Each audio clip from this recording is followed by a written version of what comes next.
Ini mulai aja lah ya. Record. Oke. Nomor 1. Dua gelombang cahaya identik A dan B dipancarkan dari sumber gelombang yang berbeda dan bertemu pada titik P. Jarak dari sumber A ke titik P itu adalah LA dan sumber B ke titik LB yang berjarak LB dari titik P. Itu kan syarat yang harus dipenuhi agar kedua gelombang itu berinterferensi konstruktif. Jadi ketika misalkan ini ada dua gelombang gitu ya. Pertama ini gelombang A dan ini adalah gelombang B. Mereka menuju ke titik P di sini misalkan. Terus jarak dari A ke P itu adalah LA dan dari B ke P itu adalah LB. Maka syarat ketika gelombangnya berinterferensi konstruktif itu adalah mereka harus koheren gitu ya, harus koheren. Artinya mereka harus memiliki beda fase yang selalu tetap.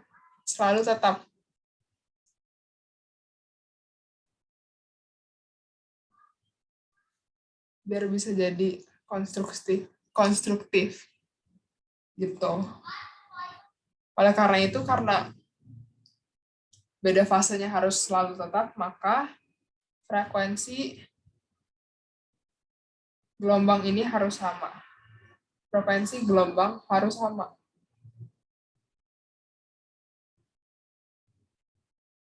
Ya pokoknya ini teori lah. Gitu.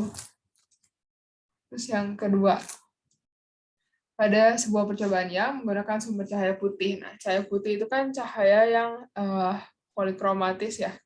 Dia terdiri atas beberapa cahaya monokromatis yang polikromatis. Gitu. Dia terdiri atas beberapa cahaya monokromatis yang panjang gelombangnya itu beda-beda kan. Dari yang ungu gitu ya, ungu itu panjang gelombangnya sekitar 400 nanometer sama merah. Merah itu sekitar 700-an ya nanometer. Gitu. Nah, ketika cahaya putih ini dilewatkan dari sebuah celah gitu ya kan, percobaan yang itu kan dari sebuah celah. Gitu. Maka kan akan terjadi yang namanya pola gelap terang gitu kan. Nah, ini aku kasih titik pusatnya gitu. Warna ungu sama merah gitu ya. Akan sama-sama jatuh di ketika mereka konstruktif gitu kan. Kalau interferensi celah ganda kan berarti kan D sin theta itu sama dengan M dikali lambda ya untuk interferensi konstruktifnya. Kalau untuk terang pusat berarti kan M sama dengan 0 gitu. Berarti cahaya ungu sampai merah itu tuh jatuhnya sama untuk di posisi terang pusat. Tapi untuk di terang pertama, terang kedua itu posisi ungu dan merah itu akan berbeda gitu. Karena kan di sini lambda ungu itu kan lebih kecil dari lambda yang merah ya kan. Maka di sini ungu itu, Y-nya ungu akan lebih rapat. Y ungu akan lebih rapat daripada Y yang merah.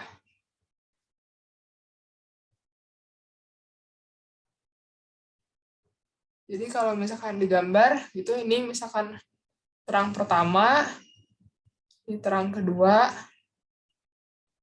satu lagi terang pertama, terang kedua,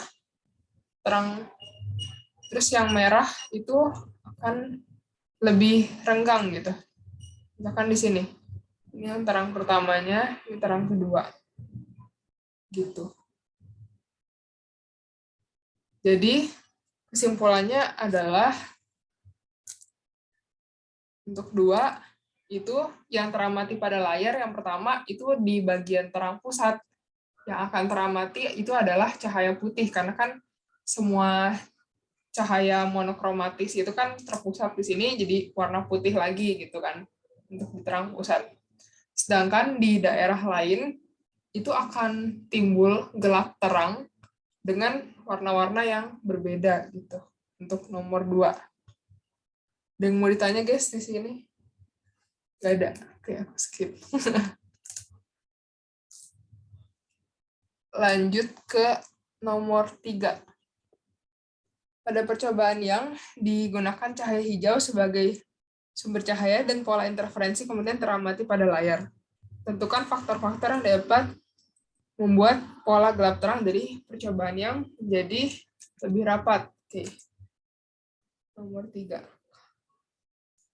Pola gelap terang yang itu kan bisa dirumusin jadi D sin theta itu sama dengan M lambda untuk pola terang ya kan. Bisa juga D sin theta sama dengan M ditambah setengah untuk pola gelap gitu. Nah, kalau misalkan polanya lebih rapat itu kan berarti sin theta-nya lebih kecil ya kan, harus kecil gitu supaya rapat. Nah, apa yang mempengaruhi sin theta itu berarti kan di sini sin theta itu adalah M dikali lambda per D. Maka sin theta itu akan sebanding dengan lambda dan berbanding terbalik dengan D. Gitu. Kalau kita lihat yang A mengurangi jarak antar celah, maka dia akan memperbesar sin theta ya kan. Berarti jaraknya lebih renggang, bukan lebih rapat. Berarti yang A ini salah. Terus yang B, mengganti cahaya hijau dengan cahaya merah. Nah, yang B, panjang gelombang hijau itu lebih kecil dari panjang gelombang yang merah. Ini hijau nih, sorry.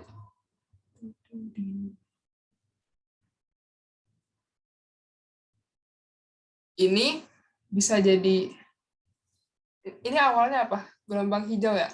Awalnya kan gelombang hijau. Mana nih? Ya kan? Kalau kita ganti dengan yang warna merah, itu berarti sin theta-nya akan lebih besar gitu ya dari yang sebelumnya, yang hijau. Sin theta merah akan lebih besar daripada sin theta yang hijau. Berarti yang B itu juga salah gitu. Terus kita lihat yang C, mengganti cahaya hijau dengan cahaya biru. Nah, cahaya biru itu kan berarti panjang gelombangnya itu kurang dari panjang gelombang yang hijau. Maka sin theta yang dihasilkan oleh gelombang biru itu akan lebih kecil daripada sin theta yang dihasilkan oleh gelombang hijau. Jadi lebih rapat. Di jawabannya itu yang C. Ada yang mau ditanya, guys?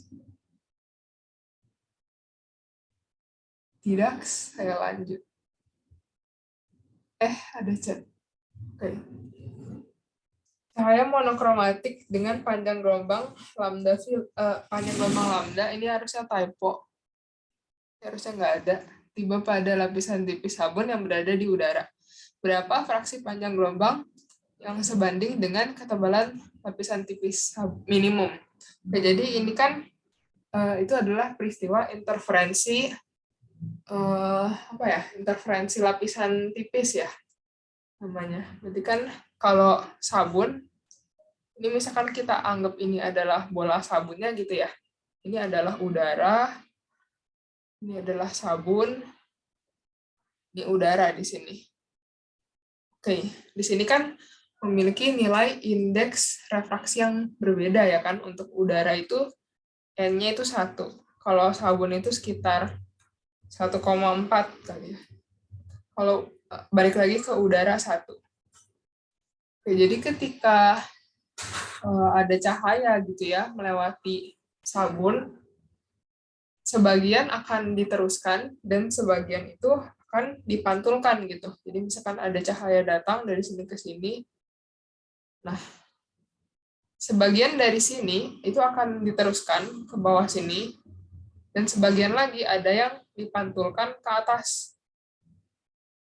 Nah, yang sampai ke bawah ke permukaan sabun bagian bawah ini akan dipantulkan lagi juga ke atas gitu. Oke. Nah, untuk sabun gitu ya, sebelum itu deh, ketika cahaya melewati apa sih, kayak mengalami pemantulan gitu ya, dia bisa mengalami perubahan fasa gitu ya.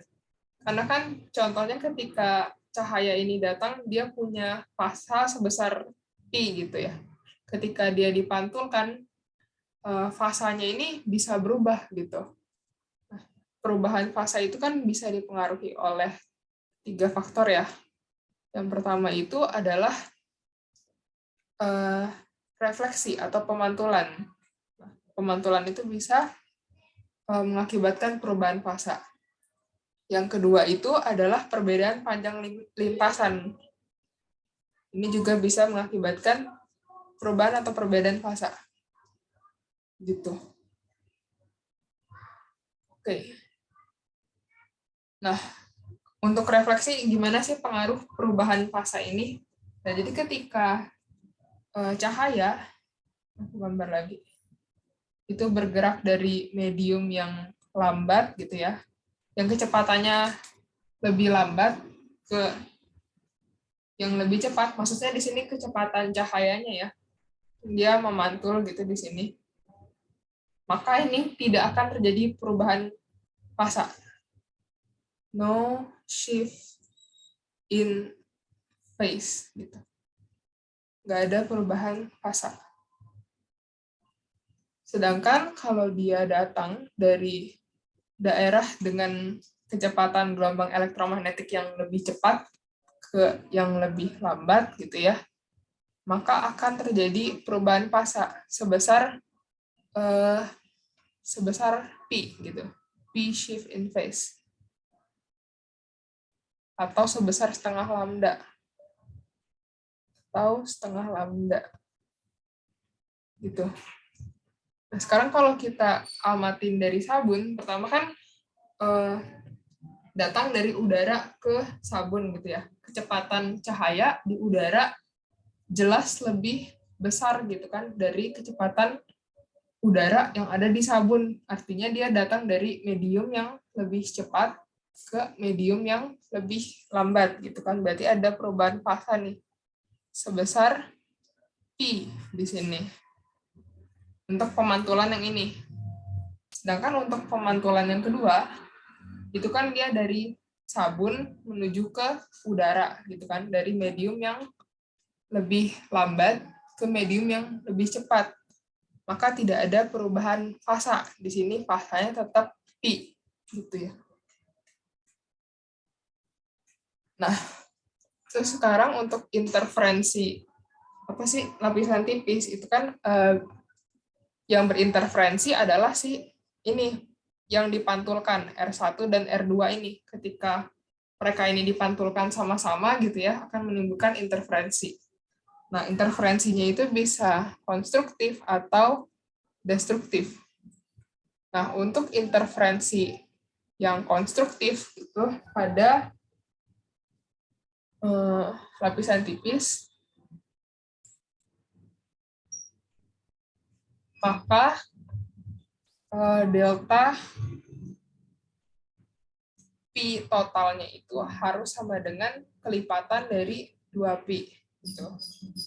M-nya di sini bisa mulai dari 0, 1, 2, dan seterusnya. Terus yang destruktif, itu delta pi totalnya, itu adalah kelipatan ganjilnya. Jadi, M ditambah setengah dikali 2pi. M-nya bisa 0, 1, 2, dan seterusnya. Karena di sini kita mau cari intensitas cahayanya supaya maksimum gitu ya. Berarti kan kita pakai formula yang ini, konstruktif. Delta pi total itu kan dari delta pi lintasan ditambah dengan delta pi dari gelombangnya itu sendiri. Gelombangnya itu berbeda berapa pi gitu ya. Kan kalau kita cari delta pi gelombangnya, itu berarti di sini. Delta pi gelombangnya itu kan yang pertama R1 itu punya beda fasa sebesar pi ditambah pi. Kita kurangi dengan pi, R2-nya. Maka delta pi gelombangnya itu adalah sebesar pi radian. Oke. Karena di sini kita mau konstruktif, berarti di sini sebesar M dikali 2pi. Gitu. Delta pi lintasan ditambah delta pi gelombangnya di sini sebesar pi. Nah, supaya karena kita mau ini kelipatannya genap gitu ya. Genap di sini bisa 0 atau 2pi, 4pi gitu. Sedangkan ini kan ganjil gitu ya, pi. Maka di sini supaya pertambahannya bisa jadi genap, maka ini juga harus bilangan ganjil gitu ya. Alias kelipatan dari M plus setengah dikali 2pi. Oke. Setelah sampai situ, delta pi lintasan itu juga artinya sama dengan 2pi dikali lambda n dikali delta x. Nah, lambda n itu di sini apa gitu. Jadi kan ketika cahaya menembus suatu medium gitu ya, cahaya datang menembus medium selain udara gitu, misalkan air atau ya yang lainnya gitu ya, DLL, dia itu kan akan mengalami perubahan panjang gelombang, ya kan, frekuensinya tetap, tetapi perubahan panjang gelombang sama cepat rambat gelombangnya itu berubah, ya kan. Menjadi misalkan yang dari udara itu sebesar lambda, maka ketika dia melewati air itu lambdanya berubah jadi lambda n. Nah, perbandingan besarnya itu lambda n itu sama dengan lambda dikali indeks bias atau indeks refraksinya. Karena di sini kan apa sih perbedaan fasanya itu adalah ketika si gelombang ini melewati mediumnya ya kan, makanya kita pakai lambda n gitu. Kita bikin berarti di sini kan delta pi lintasannya kita udah dapat delta pi lintasannya itu segini, M ditambah setengah dikali 2pi itu sama dengan 2pi dikali lambda n kali delta x. Delta x ini kan artinya perbedaan panjang lintasan yang dilalui oleh R1 dan R2 gitu kan. Untuk R1 dan R2 kan mereka berselisih sebanyak dari sini ke sini, itu kan misalkan lebarnya itu adalah D gitu. Mereka berselisih sepanjang 2D karena kan R1 cuman dari sini ke sini aja lintasannya, sedangkan R2 itu dari bawah sini ke sini. Bedanya dari sini ke sini sama dari atas ke bawah sama dari bawah ke atas. Jadi perbedaan panjang lintasannya itu adalah 2D gitu. 2D di sini artinya D itu tebal lapisan tipis. Oke. Kan di sini kita bisa simpulkan ya, kalau untuk di sini kan pertanyaan soalnya itu balik lagi tebal lapisan tipis minimum ya kan. Kalau minimum berarti kita buat nilai M-nya itu sama dengan 0. Maka di sini setengah sama dengan 2D per lambda n. Maka di sini lambda n itu sama dengan 4D. Nah, pertanyaannya itu adalah berapa fraksi panjang gelombang? Fraksi panjang gelombang kan berarti si lambda n sama dengan lambda per n gitu kan. Fraksi panjang gelombang berarti kita cari lambdanya. 4D sama dengan lambda per n. Lambda sama dengan 4D dikali n. Ini adalah panjang gelombang supaya interferensinya itu maksimum dengan tebal lapisan tipis minimum. Gitu. Ada yang mau ditanya guys? Ini emang ribet.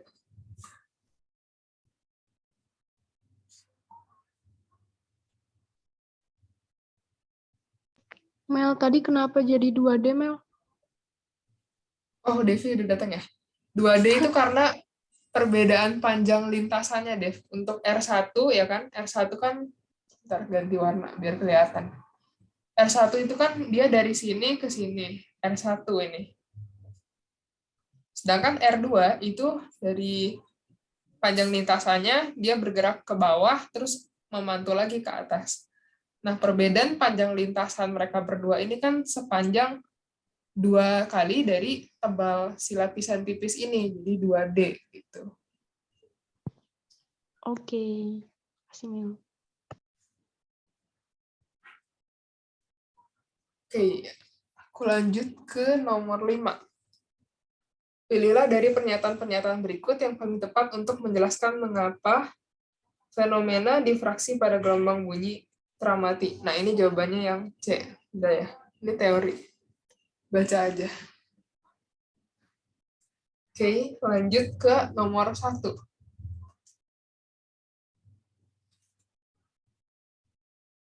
Di sini, gelombang pada percobaan celah ganda cahaya monokromatik digunakan dengan jarak antar kedua celah D-nya sama dengan 0,2 mm. Gambar di bawah menunjukkan pola interferensi yang diamati pada layar yang berjarak 1 meter dari celah tersebut. Maka L-nya itu adalah 1 meter. Nah, di sini diketahui pola terang ketiga itu berjarak 7,5 mm dari terang pusat. Berarti Y3 itu sama dengan 7,5 mm.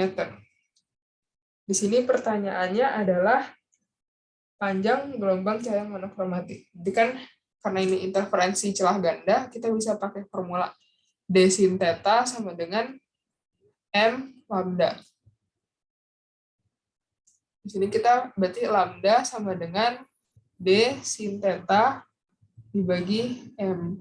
Nah, sin theta ini itu kan bisa didekati dengan tan theta kan untuk sudut yang kecil. Sin theta bisa didekati dengan tan theta untuk sudut yang lebih kecil. Artinya sama dengan Y per L gitu. Berarti D dikali Y per L dibagi M.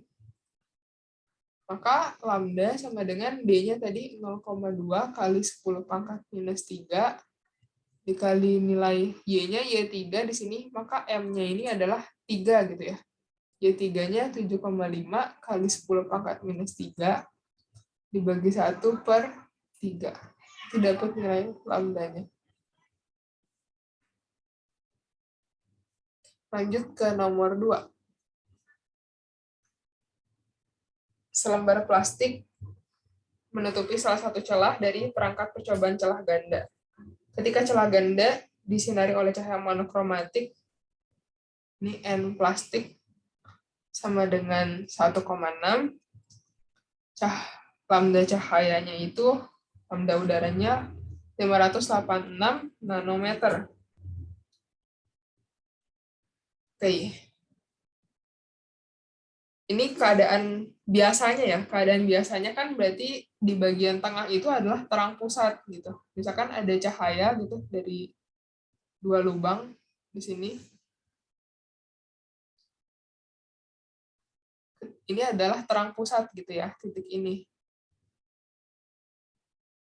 Nah, tetapi ketika salah satu lubang ini ditutupi oleh plastik gitu ya, di keadaan kedua ditutup plastik, bisa di sini atau di sini, itu salah satu pokoknya. Hapus dulu. Maka di sini itu jadi pola gelap gitu, bukan pola terang lagi. Ini jadi gelap. Pertanyaannya, berapa sih tebal plastik ini? Oke. Nah, awalnya kedua cahaya ini kan punya lambda yang sama. Dia melewati lebar yang sama juga, sama-sama L. Maka kita bisa pastikan pada keadaan awal, kedua gelombang ini itu sefase gitu ya. Tapi ketika ini ditutup plastik gitu, maka akan terjadi perubahan fase karena secara mikroskopiknya gitu ya, di plastik. Sorry. Bentar. Gambarnya jelek. Ini misalkan adalah plastiknya, itu dia mengalami semacam apa sih, gelombang yang lebih banyak gitu. Kayak jadi berbeda fasa sama yang di udara gitu. Nah, karena adanya plastik sini jadi mengalami berbeda fase. Beda fase. Oke. Di sini perbedaan fase itu kan berarti bisa disimbolin gitu ya, N2 min N1, perbedaan fasenya, atau delta ini, delta P juga bisa sih. Cuman kalau notasi di Halliday dia pakai N2 min N1, artinya fase 2 dikurangin fase 1. Nah, itu rumusnya adalah L per lambda dikali N2 minus N1. L di sini adalah lebar celah. Nah, lebar celahnya ini aku kasih D aja deh. Berarti ya. D di sini lebar. Lebar kan tuh. Tebal plastik. Sorry guys. Tebal plastik. Nah, pertanyaannya di sini N2 min N1-nya berapa? Berapa nih perbedaan Pi-nya? Nah, kita bisa lihat dari interferensi ini. Ketika terang pusat, ya kan?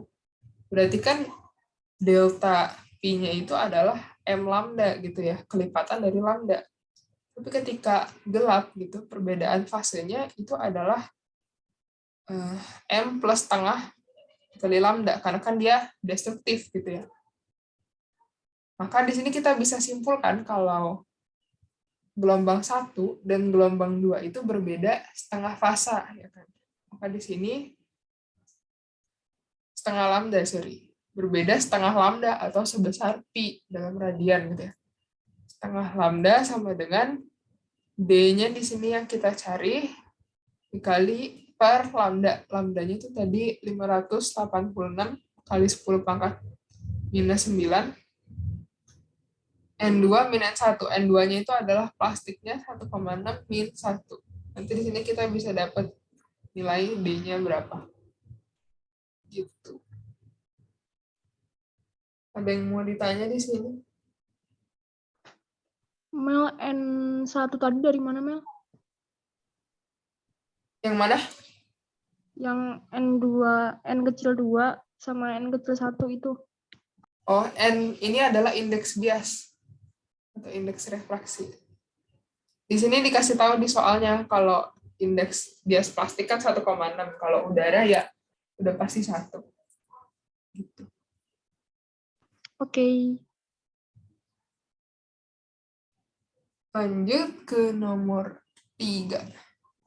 Cahaya monokromatik datang tegak lurus pada lapisan tipis gelembung sabun dan film 1,33 di udara. Tebalan lapisan tipis dari orde kedua interferensi destruktif cahaya yang dipantulkan adalah 296 nanometer. Tebalan lapisan tipis. Oke. Berapa panjang gelombang cahaya di udara? Jadi di sini kan kita dikasih tahu kalau D-nya, ketebalan ya kan, ketebalan lapisan tipisnya itu adalah 296 nanometer. Ini untuk interferensi destruktif cahaya. Jadi kan kita udah tahu ya kalau misalkan untuk lapisan tipis yang dari atas ya. Ini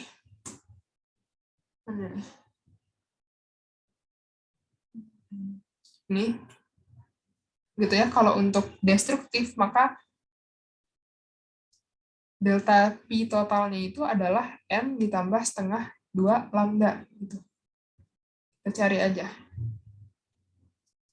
delta Pi total untuk destruktif itu adalah M ditambah setengah dikali 2 Pi gitu ya. M-nya kan dimulai dari 0, 1, 2. Ini adalah orde kedua. Berarti kan kalau orde kedua itu M-nya nilainya 1 ya, karena kan mulai dari 0, 1. Berarti di sini orde Pi totalnya itu adalah 1 ditambah setengah lambda. Berarti 3/2 dikali 2, 3 Pi. Dan ini dia mengalami perbedaan fasa. Jadi kita udah cari perbedaan fasa antara R1 sama R2-nya itu adalah Pi ya guys. Berarti kan di sini 3 Pi itu sama dengan delta Pi lintasan ditambah delta Pi gelombang. 3 Pi sama dengan delta Pi lintasan itu 2 Pi berarti ya. Sorry, gini tulis dulu. Delta Pi lintasan ditambah Pi. Maka di sini delta Pi lintasannya itu sama dengan 2 Pi. Oke. 2 Pi itu sama dengan 2 lambda per 2 Pi per lambda dikali delta X. Nah, delta X-nya tadi di sini kan kita udah dapat delta X-nya itu adalah 2D. Maka di sini kita bisa tulisin lagi 2 Pi sama dengan 2 Pi per lambda dikali 2D. Kita coret. Kan di sini lambda sama dengan ini lambda yang ada di dalam yang melewati gelembung sabunnya ya. Lambda N itu sama dengan 2D gitu.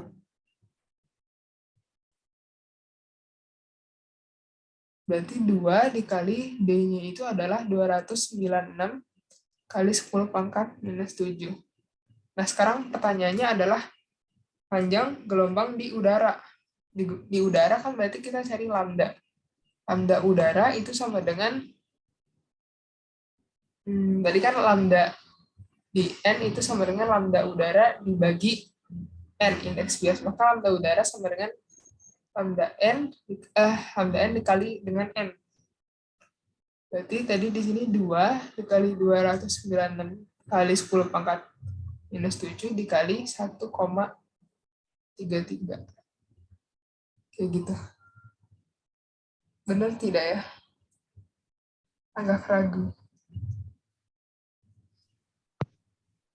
Mel, kalau itu nggak dikaliin 10 pangkat minus 9, Mel. Oh iya, sorry. 10 pangkat minus 9 ya. Minus 7 sih.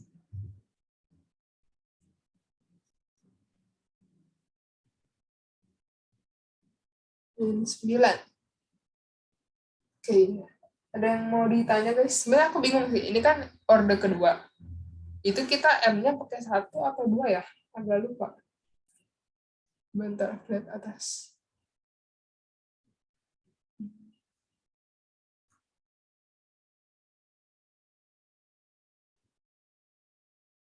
Bentar guys. Lihat catatan.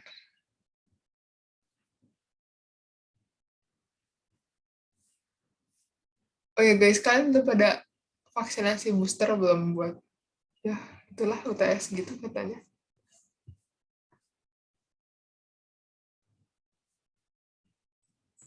Udah, Mel. Oh, udah. Udah hari apa ya? Hari Jumat kemarin sih. Sakit banget, Mel. Lu demam nggak, Dev? Iya, Mel. Kan kayak gue udah pede kan waktu itu. Kayak yang abis di booster tuh siangnya tuh masih kayak nggak apa-apa, sorenya nggak apa-apa. Terus kayak yang lain baru udah demam. Si Om itu demam malamnya tuh. Nah, gue nggak apa-apa, kayak udah pede. Ternyata besoknya dong gue yang demam. Oke, lanjut ya guys. Kayaknya sih dilihat di catatan sih benar. Kayak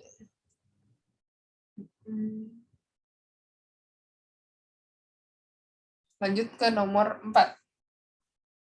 Di sini cahaya monokromatik datang melalui celah tunggal yang lebarnya celah. Di sini lebar dikasih notasi A aja.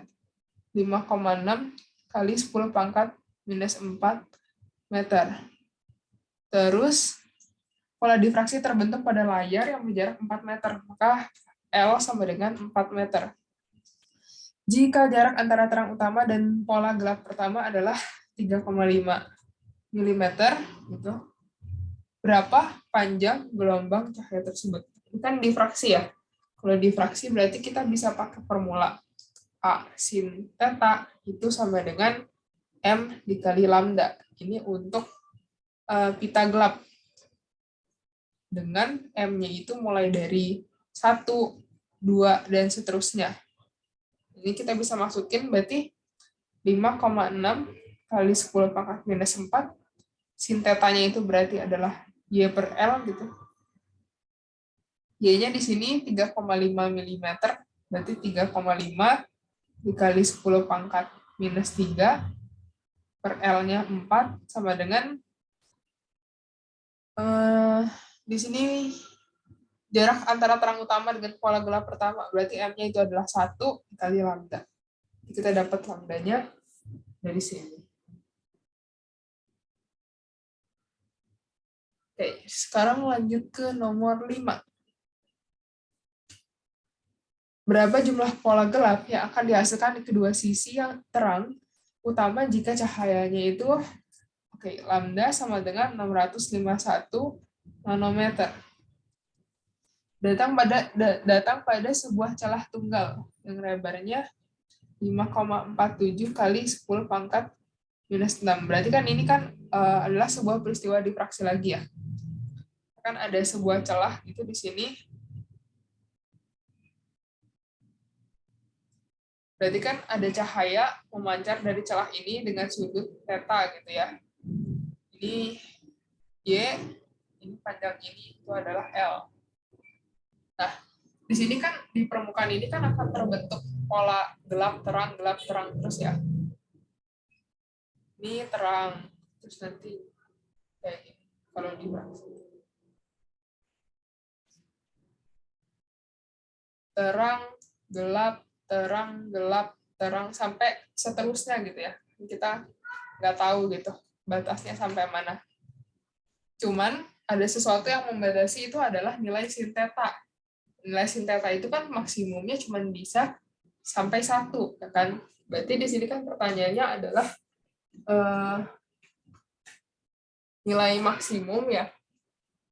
Nilai maksimum pola gelap yang dihasilkan di kedua sisi. Berarti yang ada di sebelah kanan dan kiri terang utama, yang sebelah sini nih sampai sini terus. Nah, ini ada berapa nih gelapnya? Berarti kan batasnya adalah ketika sin theta sudah mencapai 1 gitu ya. Kan kita bisa rumusin jadi A sin theta itu sama dengan lambda dikali M. Supaya maksimum, maka sin theta-nya itu sama dengan 1. Maka M itu sama dengan lambda dibagi A. Di sini kita bisa dapat nilai berapa banyak pita gelap yang didapatkan. Maka di sini M sama dengan 651 kali 10 pangkat minus 9 dibagi 5,47 kali 10 pangkat minus 6. Nanti dapat nilainya berapa gitu. Nah, ini M ini kan nilainya baru di salah satu aja ya, baru di sebelah kanan atau kiri pola gelap terang ini nilainya baru M. Berarti kalau mau di sebelah kanan dan kiri harus dikalikan 2 gitu. Itu adalah jumlah pola gelapnya nanti. Oke. Lanjut ke nomor 6. Seekor elang memiliki diameter pupil mata sebesar 6 mm. Elang tersebut sedang mengamati 2 ekor tikus hawa yang terpisah sejauh 0,01 meter. Dari ketinggian 176, elang melihat keduanya sebagai satu objek yang tak terpisahkan. Oke. Ini misalkan ada elang gitu ya. Terus ini ada tikus di bawahnya. Gitu deh. Ini dari ketinggiannya itu adalah 176 meter. Jadi kan ketika kita melihat dua buah titik yang jauh banget gitu ya dari kita, kan kelihatannya cuman kayak satu titik aja, tapi begitu titik itu semakin mendekat, barulah kelihatan terpisah gitu ya, jadi dua titik. Ini keadaan jauh, ini keadaan dekat. Nah, itu ada yang namanya apa ya? Aku lupa siapa yang nemuin, pokoknya itu ada persamaan gitu, yang menentukan jarak terdekat di mana satu titik itu bisa kelihatan terpisah gitu, dua titik bisa kelihatan terpisah. Ini persamaannya tuh kayak gini. Theta R sama dengan 1,22 kali lambda per D. Sebentar, aku cari dulu deh.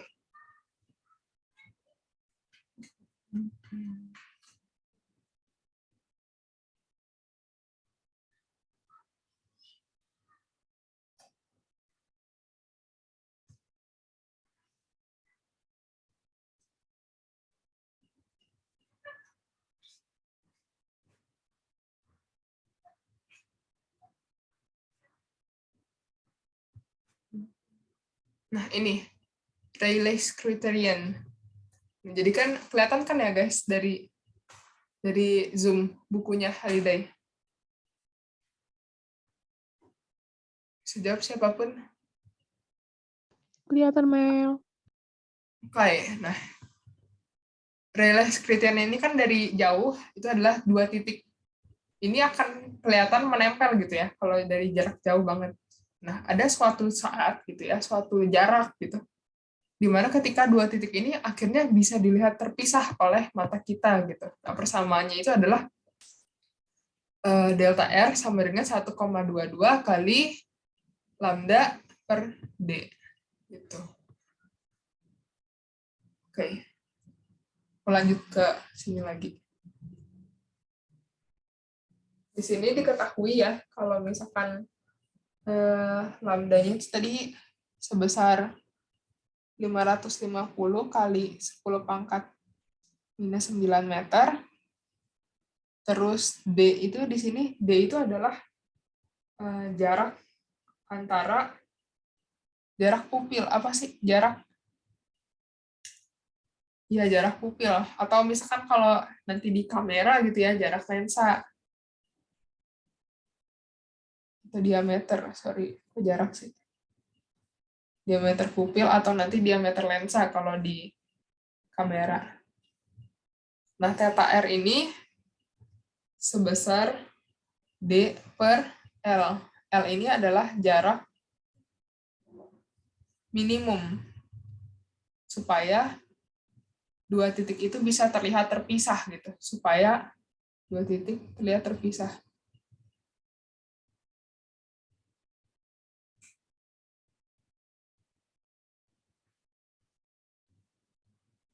D ini adalah jarak antara pusat benda yang dilihat. Jarak dari pusatnya. Nah, ini adalah D. Jarak pusat benda.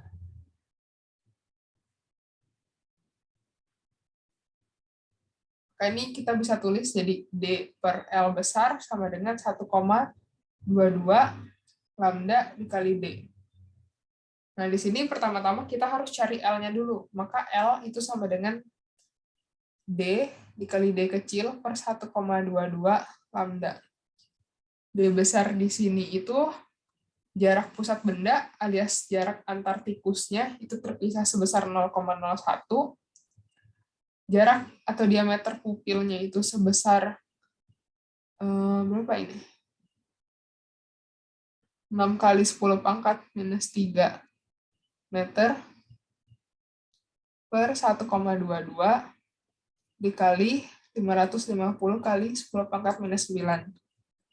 Didapat jarak minimal supaya titik itu bisa terlihat terpisah. Nah, untuk mencapai jarak tersebut, untuk mencapai L itu misalkan dari sini ke sini, ini adalah L, maka si burung itu kan harus bergerak sejauh 176 min L, ya kan? Nah, di sini pertanyaannya adalah tentukan waktu yang dibutuhkan. Di sini kita tahu kalau V-nya itu sebesar 17 meter per second. 17 meter per second. Maka kan di sini kita V itu sama dengan delta S per delta T sama dengan 17. Maka di sini delta T yang dibutuhkan adalah 17 bagi delta S. Delta S yang akan ditempuh itu adalah 176 dikurang L. Ada yang mau ditanya?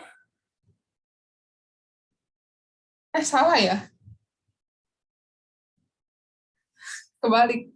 Sorry. Aturan delta T itu sama dengan delta S per V.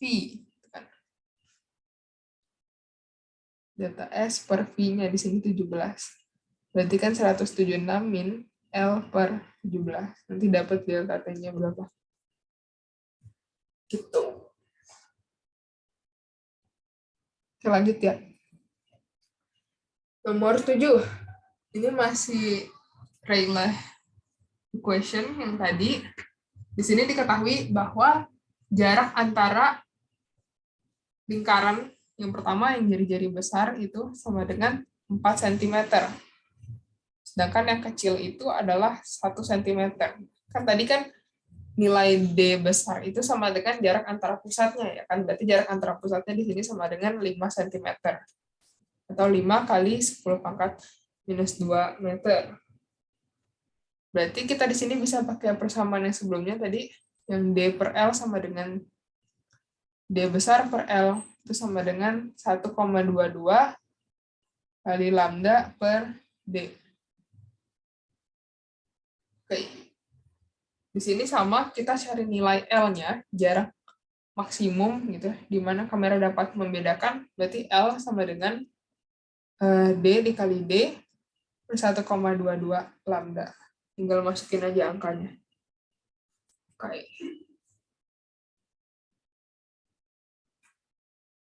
Kita lanjut ke nomor 8.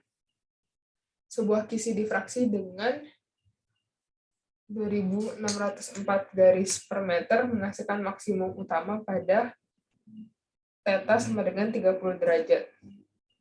Kisi tersebut disinari oleh cahaya memiliki panjang gelombang antara 410 sampai 660. Tentukan nilai panjang gelombang cahaya yang dapat menghasilkan maksimum utama tersebut. Oke. Di sini kan sebuah kisi difraksi gitu ya. 1 cm dibagi 2604, maka lebar masing-masing celahnya itu adalah 1 per 2604 kali 10 pangkat minus 2.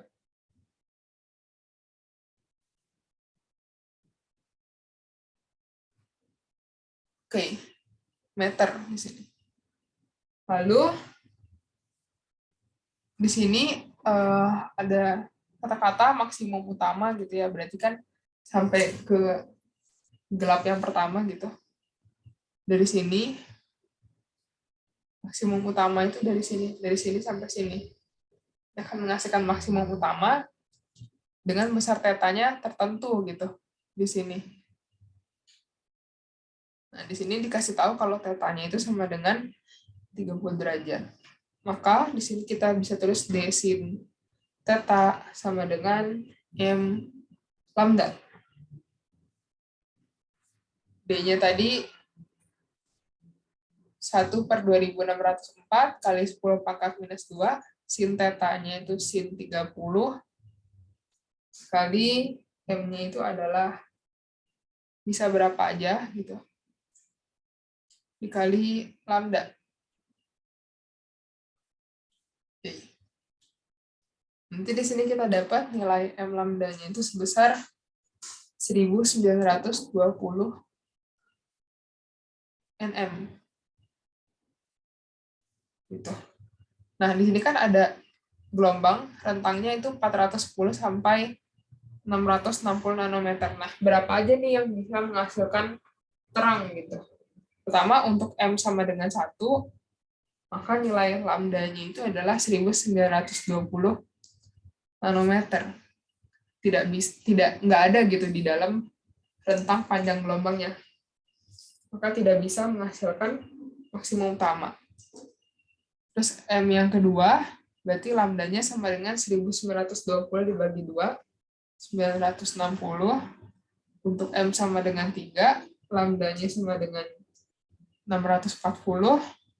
Untuk M sama dengan 4, lambdanya itu sama dengan 480. Untuk M sama dengan 5, lambdanya itu sama dengan 384. Nah, kita lihat yang ada di sini, itu yang berada dalam rentang itu adalah yang 640 sama 480 nanometer. Berarti gelombang yang bisa menghasilkan maksima di sini adalah yang ini. Lambda 1 sama dengan 480 nanometer. Yang kedua adalah 640 nanometer. Ini menghasilkan maksima. Menghasilkan terang.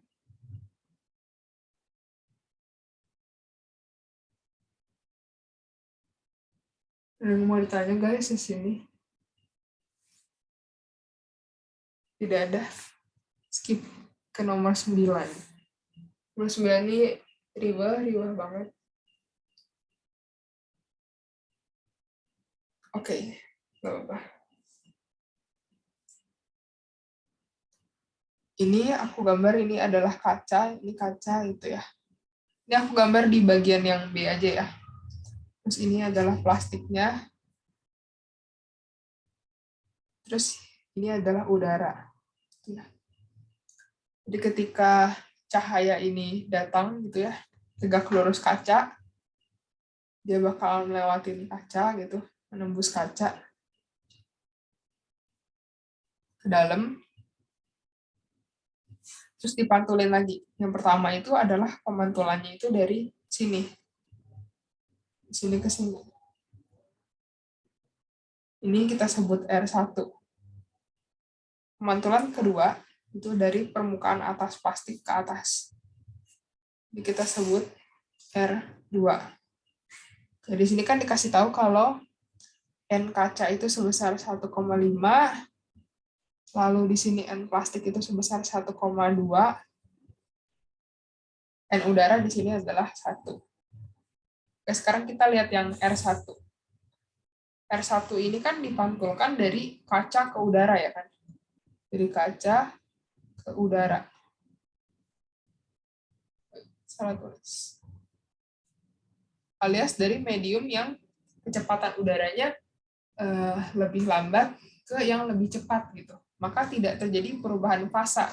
Misalkan yang datang itu sebesar pi fasanya, maka yang dipantulkan juga sebesar pi gitu. Tidak mengalami perubahan fasa.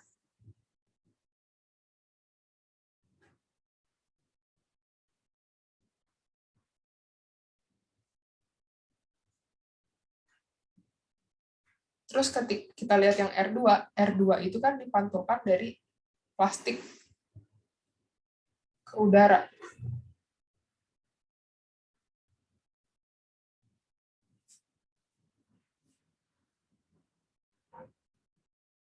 Dari udara ke plastik, terbalik. Karena kan dia geraknya ke bawah dulu baru ke atas ya.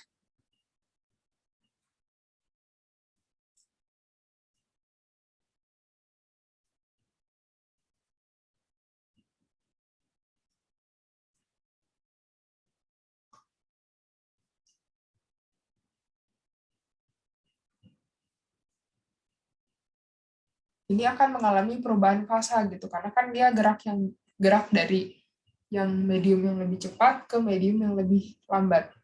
Mengalami perubahan fasa sebesar pi.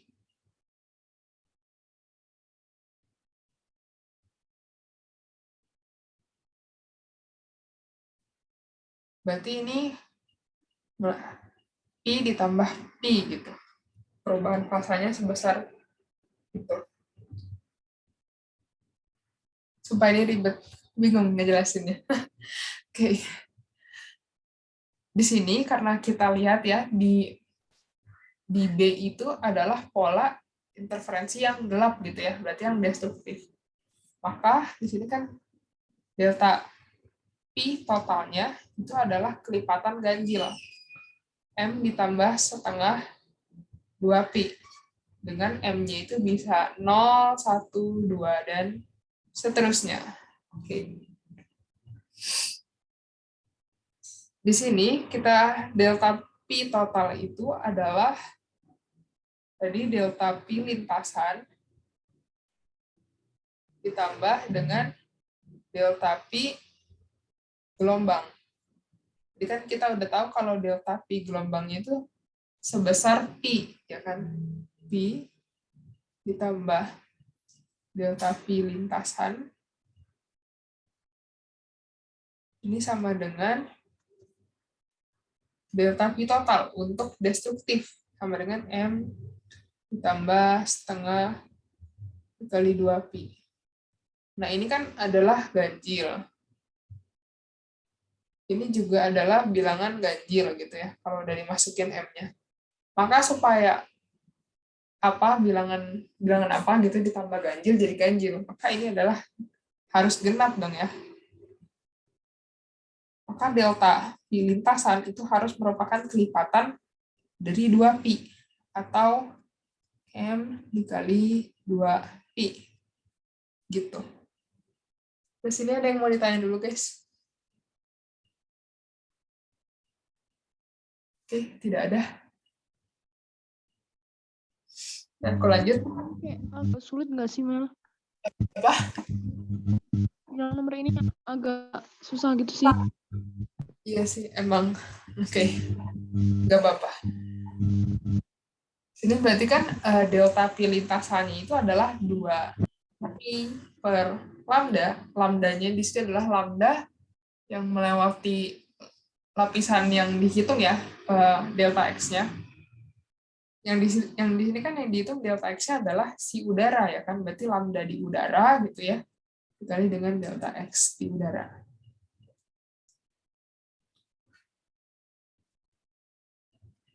Nah, beda delta X-nya ini kan sama dengan yang dicari ya kan? Iya nggak sih? Iya, yang dicari. Delta X-nya ini kan sama dengan 2D ya, yang tadi sebelumnya aku bilang 2Pi per lambda udara kali 2D. Itu sama dengan M dikali 2Pi. 2Pi-nya di sini bisa kita coret, maka kan yang dicari adalah D, ketebalan dari berapa sih lebar udara ini gitu. Ya kan? Berarti di sini D itu sama dengan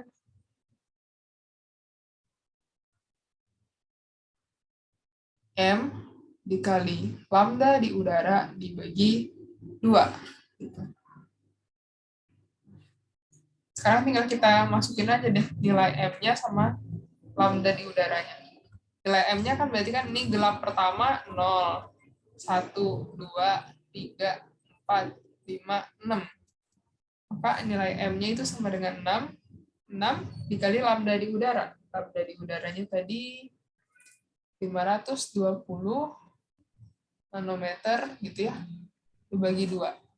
Sama dengan 1560 nanometer. Ini adalah lebar dari lapisan udara di D. Ada yang mau ditanya, guys? Atau bingung nih? Emang bingung.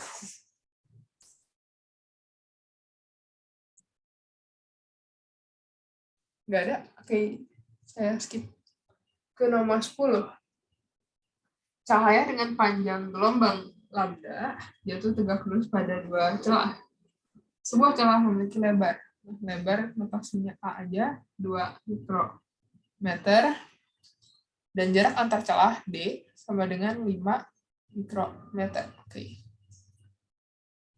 Yang pertama adalah nilai sin theta dari tengah ke titik intensitas 0 pertama pada difraksi. Berarti kan sin theta-nya ditanya. Untuk difraksikan berarti rumusnya adalah A sin theta sama dengan M lambda. Titik intensitas 0 berarti di sini adalah pola gelap, ya kan? Pola gelap pertama. Maka di sini kita bisa dapat sin theta, M-nya adalah 1, lambda per A. Ini adalah nilai sin theta-nya. Ke nomor yang B. Interferensi maksimum yang terletak di dalam selubung difraksi maksimum pertama. Maka untuk interferensi kan berarti D sin theta itu sama dengan M lambda. Maka di sini kita bisa simpulkan karena interferensi maksimumnya berada di dalam selubung difraksi maksimum pertama, nilai sin theta-nya itu sama, ya kan? Karena nilai sin theta-nya sama, di sini kan sin theta itu sama dengan M dikali lambda per D. Sin theta sama dengan, di sini jadi N deh, karena di sini kan udah M. Jadi N aja, biar nggak bingung. N kali lambda per D. Kita samain nilai sin theta-nya, berarti lambda per A itu sama dengan N dikali lambda per D. Kita bisa coret. Oke. Di sini kita dapat nilai N-nya itu adalah D per A. Berarti kan 5 per 2. Gitu. Berarti maksimal nilai terangnya itu adalah terang sampai terang kedua, ya kan? Interferensi maksimum.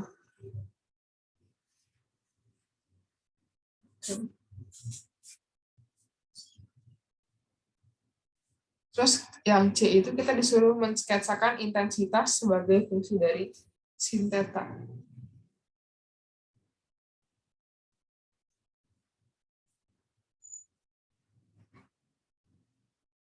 Ini untuk yang difraksi, bahwa untuk yang interferensi.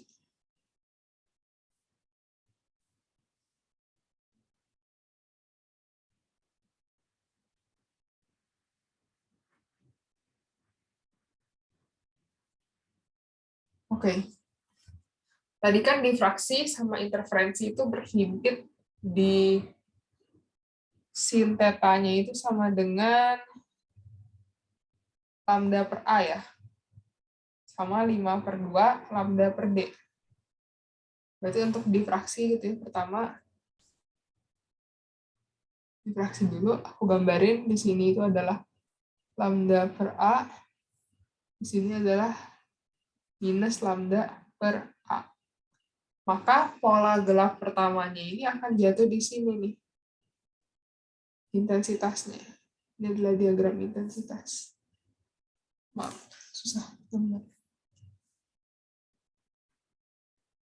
Oke. Jadi kan di sini adalah terang maksimum gitu, terang maksimum di 0. Di lambda per A dia akan jadi gelap pertama. Oke, lanjut ke yang interferensi. Ke interferensi di sini dikasih tahu kalau dia akan terjadi dua terang pusat gitu ya. Dua terang pusat. Ada dua pita terang selain terang pusat. Gitu.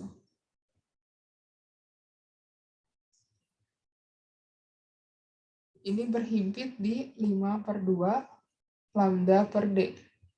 Nah, di sini kan 5 per 2 ini posisinya udah gelap ya, karena kan udah kelipatan setengah dari lambda gitu. Coba aku ini lambda per D, ini adalah 2 lambda per D. Di kelipatan lambda, ini akan terjadi terang.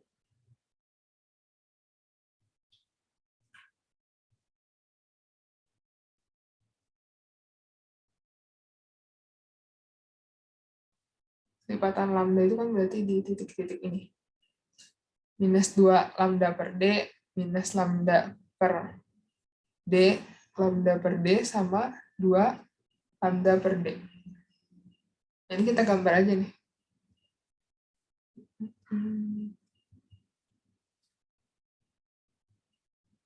Ini terang, gelap, terang, gelap. Terang di sini, terang lagi. Salah.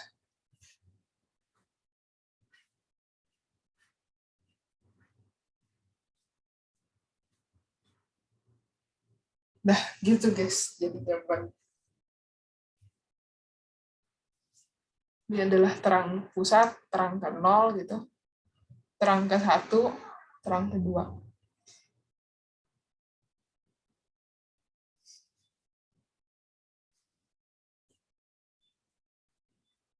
Selesai. Yeay.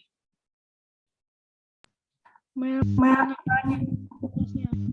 Ntar aku stop.